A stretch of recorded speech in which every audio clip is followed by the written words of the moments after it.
La sandía subió del pozo goteando, atada con 2 vueltas de soga, tan fría que empañó el cuchillo. 15 de agosto de 1949, fiesta del pueblo, 40 grados en la era. En 3 leguas a la redonda no había una sola nevera, ni un enchufe donde ponerla.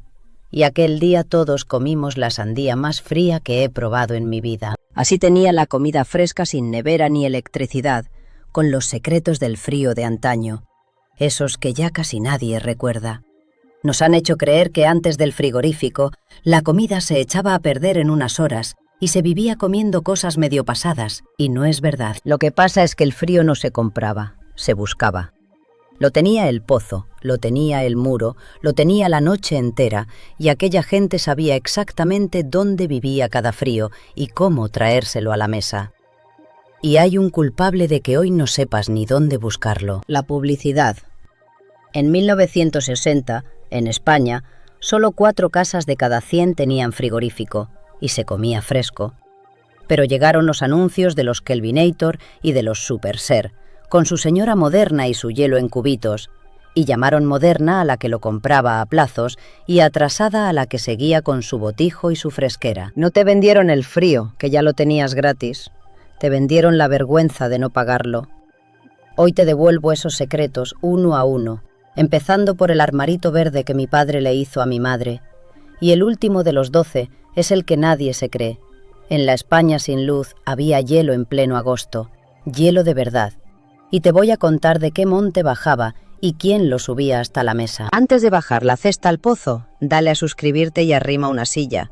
A ti no te cuesta nada, y a mí me deja seguir aquí cada semana. Soy la abuela Remedios, y hoy te enseño lo que en los pueblos sabíamos hacer cuando no había de nada. Número 1. La fresquera. Un armario pequeño, de madera, con las puertas de tela metálica en vez de cristal, colgado en la ventana que nunca veía el sol o en el rincón más fresco de la cocina. Dentro, la leche del día tapada con un plato, la mantequilla, el queso fresco y las sobras de la cena con su paño por encima. Colgabas la fresquera en la ventana del norte y la corriente que pasaba por la tela metálica guardaba la leche y la mantequilla. La rejilla hacía 2 trabajos a la vez. Dejaba pasar el aire y le cerraba el paso a la mosca, que en verano era la ruina de cualquier despensa. El secreto estaba en juntar sombra y corriente, porque el aire quieto se calienta y se queda, pero el aire que corre se lleva el calor y no deja que nada se reblandezca. Quien no tenía ventana al norte la colgaba en el patio, del alero, con un alambre para que no subieran las hormigas, y en los pisos de las ciudades se ponía en el patio de luces, que era el norte del pobre. El nombre lo decía todo: fresquera, la que guarda el fresco. Todavía se ven fresqueras de aquellas en los museos etnográficos, como el de Castilla y León, en Zamora, con su pintura desconchada de tanto sol. La primera nevera de este país no llevaba motor, llevaba bisagras. Número 2. El botijo. En la siega, con el sol cayendo a plomo sobre el rastrojo, no había sombra para los hombres, pero para el agua sí. Barro cocido y sin vidriar, con su asa, su boca ancha para llenarlo y su pitorro para beber a gollete. El barro está lleno de poros que no se ven, el agua rezuma por ellos y el botijo suda, y ese sudor, al secarse al aire, le va robando el calor al agua de dentro. Llenabas el botijo al alba, lo dejabas a la sombra sobre el pollo y el barro, sudando, te enfriaba el agua todo el día. En 1995, 2 profesores de la Universidad Politécnica de Madrid, Gabriel Pinto y José Ignacio Zubizarreta, metieron el botijo en el laboratorio y lo pusieron en fórmulas, y los periódicos lo llamaron la ecuación del botijo. Confirmaron lo que cualquier segador sabía sin ecuación ninguna, que en un día seco de verano el botijo baja el agua unos 10 grados por debajo del aire, y que cuanto más aprieta la calor, mejor enfría. Los mejores salían de los alfares de la Rambla, en Córdoba, blancos, de una arcilla que sudaba fino, y el botijo nuevo se curaba unos días lleno de agua hasta que el barro perdía el gusto a tierra. En cada casa había 2, el de diario y el bueno de las visitas, y aquel agua tenía un gusto a barro fresco que no te lo da hoy ningún grifo ni ninguna botella. 10 grados menos sin gastar un céntimo. A ver qué cacharro de tu cocina te hace eso a cambio de nada. Número 3. La cesta en el pozo. Para la fresquera había cosas demasiado delicadas y en agosto días demasiado bestias. Entonces se miraba al pozo. Metías la leche y la sandía en una cesta atada a una soga y la bajabas al pozo hasta dejarla rozando el agua. Ahí abajo el mundo va a otra cosa, porque a poco que bajes bajo tierra la temperatura ya no se mueve en todo el año y el agua de un pozo sale a unos 14 grados lo mismo en enero que en pleno agosto. Hoy a eso lo llaman inercia térmica del suelo y te lo venden carísimo con el nombre de geotermia, y tu bisabuela lo usaba con una soga y una cesta de mimbre. El puchero de la leche bajaba tapado con un plato y un trapo bien atado para que no le cayera nada, y la soga se amarraba al brocal con 2 vueltas de las que no fallan. En muchas casas el pozo era de 2 o 3 vecinos a medias, y cada familia conocía su cesta por el nudo de su soga, que había un orden sin que nadie lo hubiera escrito. En los cortijos de Andalucía, la sandía del domingo dormía la noche del sábado colgada dentro del pozo, igual que aquella de la fiesta por la que te he empezado a contar todo esto. El pozo daba de beber por la mañana y hacía de nevera por la tarde. 2 oficios, y sin cobrar ninguno. Yo de cría me asomaba al brocal solo por sentir aquel aliento frío que subía del fondo, como de cueva. Mi madre me reñía que el pozo era traicionero, pero aquel escalofrío en plena canícula era una gloria que no se me ha olvidado. Número 4. La sandía en la acequia. En las tierras de regadío, el frío pasaba corriendo por delante de la puerta. En la Huerta de Valencia, en la Ribera del Ebro, en las Vegas de Murcia, el agua de riego bajaba del río o de la sierra, y bajaba fresca. Atabas la sandía con una cuerda de esparto a una estaca, la echabas a la acequia por la mañana y a mediodía estaba fría. El agua que corre enfría mucho más que el agua quieta, porque cada gota que toca la corteza se lleva su poco de calor y deja sitio a otra gota nueva, y así todo el día sin parar. Los segadores dejaban el botijo y la bota metidos en la reguera a la sombra de una mimbrera, y la merienda esperaba allí, en su cesta calzada con 2 piedras. Y esas acequias no eran de anteayer, que la Huerta de Valencia lleva repartiendo su agua desde los tiempos de los moros, y su Tribunal de las Aguas todavía se junta los jueves a la puerta de la catedral, que dicen que es el tribunal más viejo de Europa. El río regaba el melonar y de propina enfriaba el melón. La nevera del segador era la misma agua que le criaba la cosecha. Número 5. La bodega y la cueva. Hay pueblos en España que tienen debajo otro pueblo, cavado a pico, y el de abajo era la nevera del de arriba. Bodegas y cuevas excavadas en la tierra del cerro, con su puerta chica y su escalera hincada en lo oscuro. Bajabas con el candil la escalera de la cueva y dejabas allí el vino, la fruta y la orza, a 12 grados el año entero. Debajo de Aranda de Duero, en Burgos, hay más de 7 kilómetros de galerías abiertas desde la Edad Media, y allí abajo el termómetro marca unos 12 grados todo el año, haga 40 en la plaza o esté helando. La tierra es tan mala conductora del calor que a unos metros de hondo ni el verano ni el invierno llegan. Se quedan los dos en la puerta. Por eso el vino se guardaba abajo, y con el vino las manzanas en su tabla, el melón de invierno colgado en su red, la tinaja del agua. Olía a tierra húmeda y a mosto, y entrar allí en agosto daba un gusto que no te lo da hoy ningún pasillo de supermercado. Muchas de aquellas cuevas se cavaron entre vecinos, a jornal y merienda, y pasaban de padres a hijos como pasa hoy un piso, porque valían lo mismo. La cueva no falló un verano en 100 años. Era el único frío con palabra de honor. Número 6.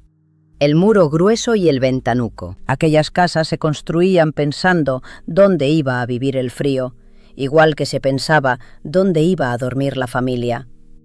La despensa se ponía siempre mirando al norte, detrás de un muro de adobe o de piedra de medio metro, con su ventanuco chico y su rejilla. Guardabas la comida en la despensa del norte, tras un muro de medio metro, y abrías el ventanuco de noche para meter el fresco. Una pared tan gorda tarda el día entero en calentarse, así que cuando el calor de fuera consigue llegar adentro ya es de noche y toca enfriarse otra vez, y la despensa vive siempre con un día de retraso, que en verano es vivir en sombra perpetua. De día el ventanuco se entornaba para que no entrara el bochorno, y de noche se abría de par en par. El suelo era de baldosa de barro, y mi madre lo regaba al amanecer en los días grandes de calor, que aquella agua al secarse se llevaba otro poco de calor por delante. A esto los arquitectos de ahora lo llaman arquitectura pasiva, y lo enseñan en la carrera como cosa moderna, y en tierra de campos, las casas de adobe llevan siglos haciéndolo sin arquitecto. Tu bisabuela no tenía nevera. Tenía una habitación entera que hacía de nevera, y se la hizo el albañil. Número 7. El trapo húmedo. Y cuando no había pozo, ni bodega, ni despensa buena, quedaba el truco del que no tenía nada. Un paño y un balde de agua. Envolvías la botella de la leche en un trapo bien empapado, la ponías a la corriente, y el paño, al secarse, la iba enfriando. Es el mismo sudar del botijo, pero puesto por fuera.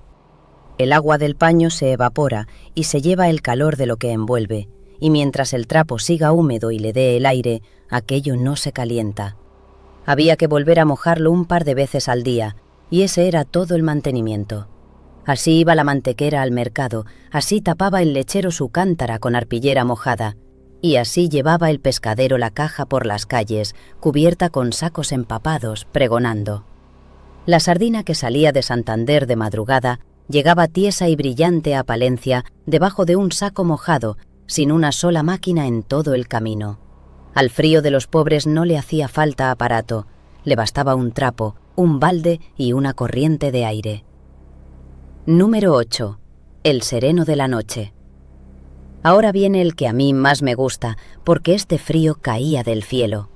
Las noches de Castilla refrescan hasta en agosto, que aquí siempre se ha dicho lo de 9 meses de invierno y 3 de infierno, pero el infierno era solo de día. Sacabas el puchero de la leche al sereno de la ventana, tapado con un paño, y antes de salir el sol lo entrabas frío. En una noche despejada, la tierra le devuelve al cielo el calor que cogió de día, y todo lo que duerme a la intemperie se enfría más que el propio aire.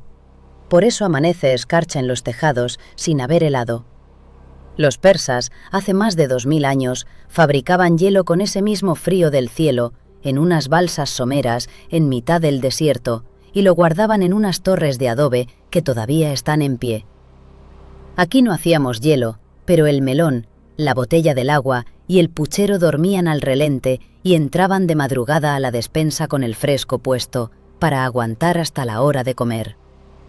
Guárdate esta idea del frío de la noche cogido a tiempo, porque el último secreto de hoy es esta misma idea, pero a lo muy grande. El cielo raso fue la primera fábrica de frío que hubo, y no cobraba. A mí me tocaba entrar el puchero del sereno antes de que el sol diera en la ventana. El día que me quedé dormida y la leche se cortó, lloré como si hubiera roto algo sagrado. Y un poco sí que lo era. Número 9. La leche escaldada. La leche era lo más delicado que entraba en una casa, recién ordeñada y en unas horas de calor cortada.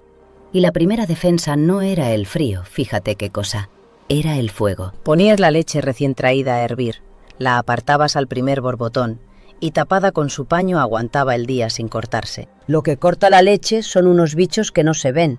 El hervor los mata y muerta la causa, la leche se queda quieta. Eso lo explicó un francés que se llamaba Louis Pasteur en 1864 y hoy viene en todos los cartones con el nombre de pasteurizada. Tu bisabuela no leyó a Pasteur en su vida y lo hacía cada mañana antes de que el sol calentara, con un ojo en el cazo, que la leche en cuanto te descuidas sube y se te va por el fuego. Después a la fresquera o al sereno, y la nata que criaba por encima, cucharada a cucharada, a la mantequera. En mi casa eso no se le llamaba pasteurizar, se le llamaba poner la leche, y lo hacía sin bata blanca una mujer que no pisó una escuela. Número 10. La verdura viva en la mata. El truco más fino de todos no era guardar la comida fresca, era no arrancarla hasta que hiciera falta. Ibas a la huerta con el cuchillo a la hora de comer y cortabas la lechuga y el tomate para ponerlos en la mesa. Porque lo vivo no se pudre. Una lechuga cortada empieza a gastarse en el momento en que el cuchillo la separa de su raíz, pero en la mata sigue bebiendo y haciéndose fresca ella sola, sin que nadie la guarde. La cebolla y la zanahoria esperaban metidas en la tierra, que para eso es la despensa que las crió. El tomate maduraba colgado de su rama hasta el mismo día, y la gallina te guardaba el huevo más fresco del mundo, el que todavía quemaba un poco en la mano. El pollo del domingo llegaba vivo a la víspera, que la carne más fresca es la que aún no lo es. Hoy la lechuga que te comes lleva semana y media viajando en camiones frigoríficos desde un invernadero de otro país. La huerta de entonces era la única nevera que en vez de gastar, criaba. Te confieso que yo el tomate me lo comía allí mismo, caliente de la mata, con una pizca de sal que llevaba en el bolsillo del mandil. Frío no estaba, pero fresco como aquel no lo he vuelto a probar en 70 años. Número 11. La compra del día. Y donde no llegaba la huerta propia, llegaba el pueblo, porque el pueblo entero funcionaba como una nevera con horario. Comprabas la leche al paso del lechero al alba, el pan del día en el horno y la carne solo el día de matar. El lechero iba de puerta en puerta con su cántara de hojalata y su medida de medio litro colgando del asa, y la leche que te echaba en el puchero estaba dentro de la vaca 2 horas antes. La carnicería no abría todos los días, se mataba tal día y tal otro. Ese día se comía carne fresca y se sabía en todo el pueblo que el día de carne era casi una fiesta. El pescado llegaba con el arriero pregonando por la calle y se vendía en la mañana o no se vendía. Y lo que sobraba del mediodía no se guardaba, se volvía cena, que la conserva más segura siempre fue el hambre de la noche. Nadie tenía que conservar casi nada, porque casi nada tardaba más de un día en ir de donde nacía a la mesa. La cadena del frío de ahora, con sus camiones y sus almacenes, la hacía entonces el reloj del pueblo y no se rompía nunca. No tenían cadena de frío, tenían horario, y el horario ni se estropea ni viene con letra pequeña. Número 12. El pozo de nieve. Y llegamos al secreto que te debo desde el principio, el hielo de agosto. Porque en aquella España sin motores había hielo en pleno verano, y no era ningún milagro, era un oficio. En los montes, bien arriba, los pueblos tenían pozos de piedra enormes, redondos, hondos como una casa de 3 pisos, y cuando caían las nevadas grandes de enero, subía la cuadrilla entera. Echaban la nieve al pozo y la pisaban por capas, apretándola hasta hacerla hielo, y entre capa y capa tendían paja. La nieve pisada se vuelve hielo macizo, la paja no deja que las capas se peguen ni que el calor pase, y la piedra del pozo hace lo que ya sabes desde la bodega del número 5, guardar bajo tierra la temperatura del invierno. En agosto se abría el pozo, se cortaba el hielo a barras con hachas y sierras, y de noche, para que no se derritiera por el camino, los neveros bajaban con las caballerías cargadas de serones hasta la ciudad. En Sierra Espuña, en Murcia, siguen en pie más de 20 pozos de nieve levantados desde el siglo XVI. Y Madrid tuvo los suyos en lo alto de la calle Fuencarral desde el 1600, que con aquella nieve se enfriaba la limonada de los cafés y se bajaba la fiebre de los enfermos.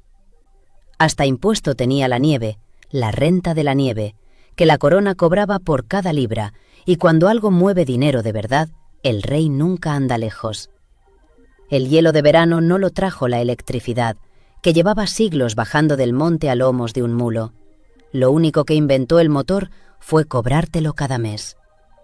Ahí los tienes, los 12 secretos del frío de antaño, la manera en que en este país se comía fresco sin nevera y sin un solo enchufe.